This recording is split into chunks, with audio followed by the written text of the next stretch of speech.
Let me tell you something. Most people think the Vatican is 2,000 years old. It's actually a 97-year-old corporate startup that bought its sovereignty with a $90 million bribe from Benito Mussolini. In 1929, the dictator didn't just give the Pope land. He gave him the ultimate financial shield.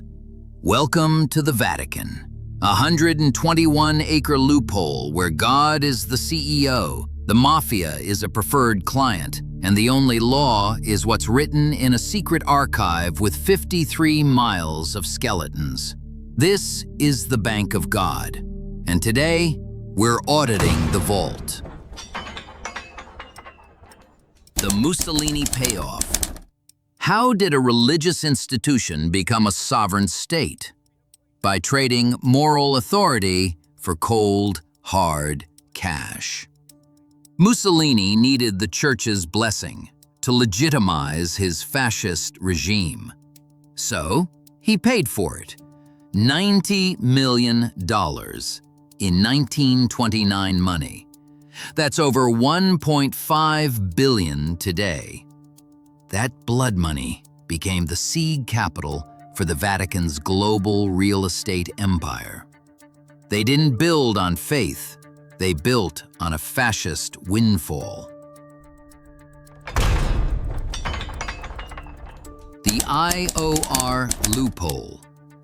The Vatican Bank, officially the Institute for Works of Religion, is a financial black box.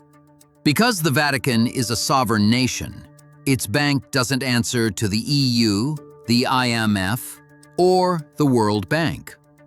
For 50 years, it was the preferred laundromat for the Italian mafia. Why?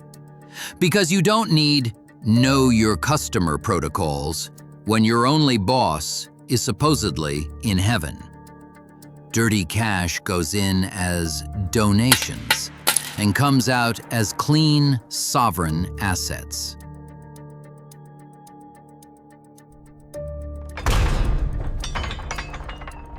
The Nazi rat lines. After 1945, the Vatican was the primary exit ramp for high-ranking Nazi officials fleeing to South America. Using Vatican passports and Red Cross documents, war criminals like Adolf Eichmann and Joseph Mengele disappeared into the night. Some were hidden in monasteries. Others were funded by gold stolen from Holocaust victims. Gold that allegedly filtered through the Vatican's own vaults. The Vatican didn't just provide absolution, they provided logistics. Stolen gold went in, clean passports came out. The rat lines weren't a lapse in judgment. They were a service industry for the world's most wanted men. The 53-mile archive. They call it the Secret Archive. While they've rebranded it as the Apostolic Archive, the content remains a fortress. 53 miles of shelving. Think about that. If you walked past every document for 1 second each, it would take you 6 months of non-stop walking. These aren't just letters from saints.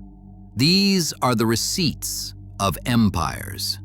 The records of every suppressed trial, every secret treaty, and every financial scandal for 1,000 years. Why keep 53 miles of secrets if the truth is supposedly the light?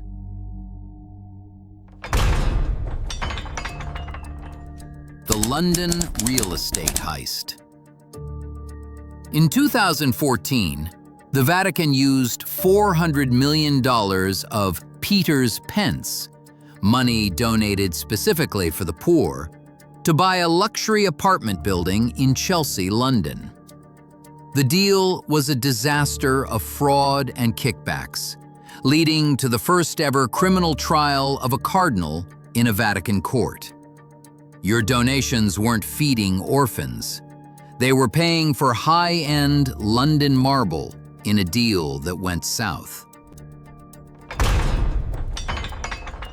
The tax-free fortress.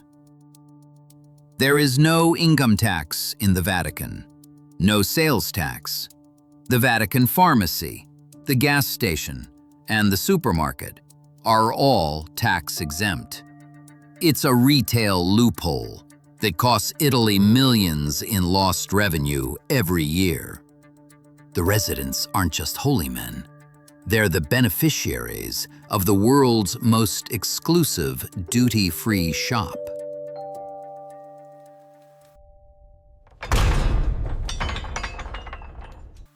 The hanging of God's banker.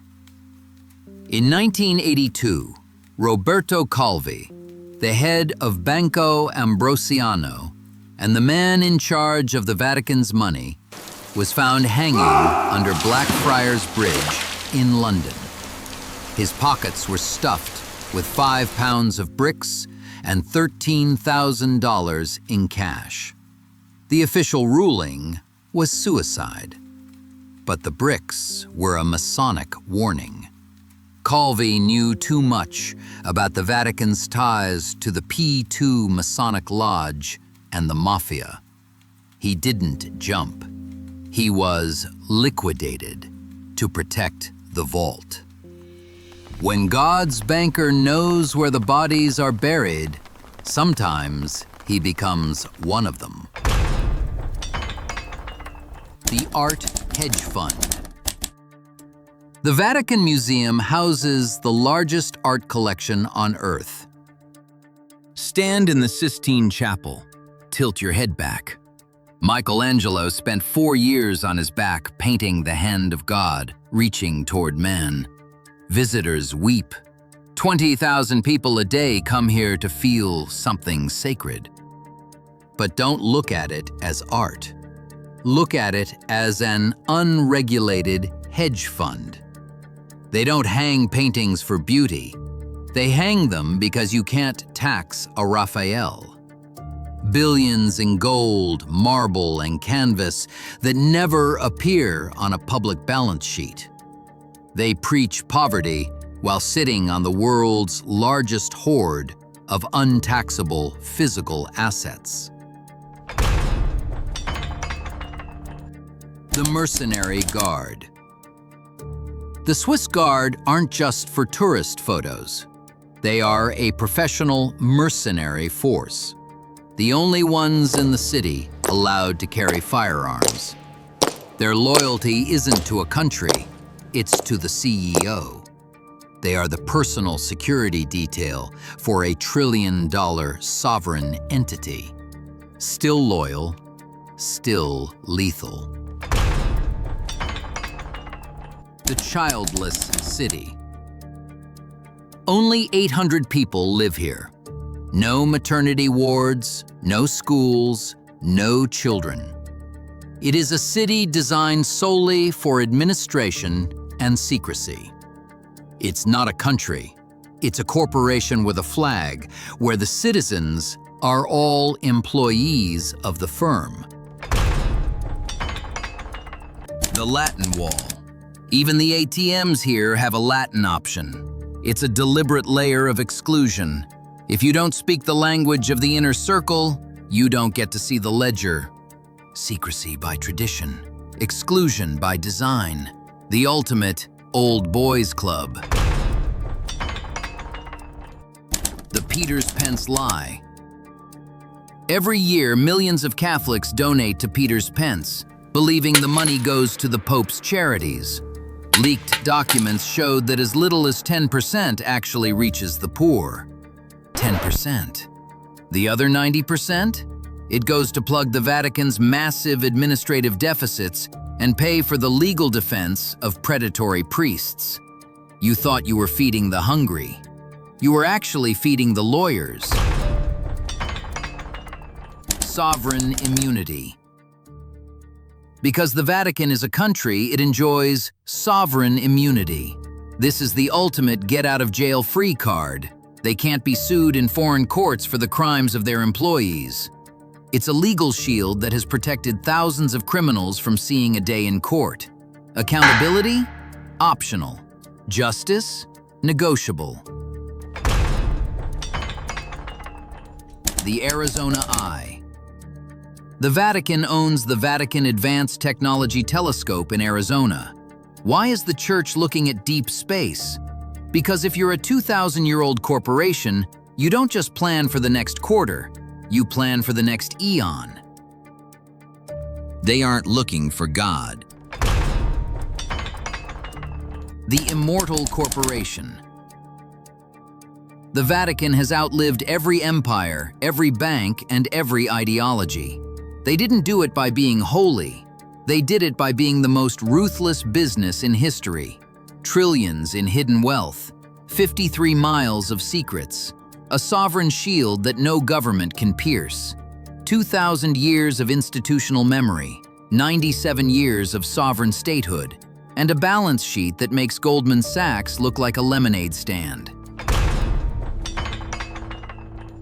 So here's the truth about the Vatican.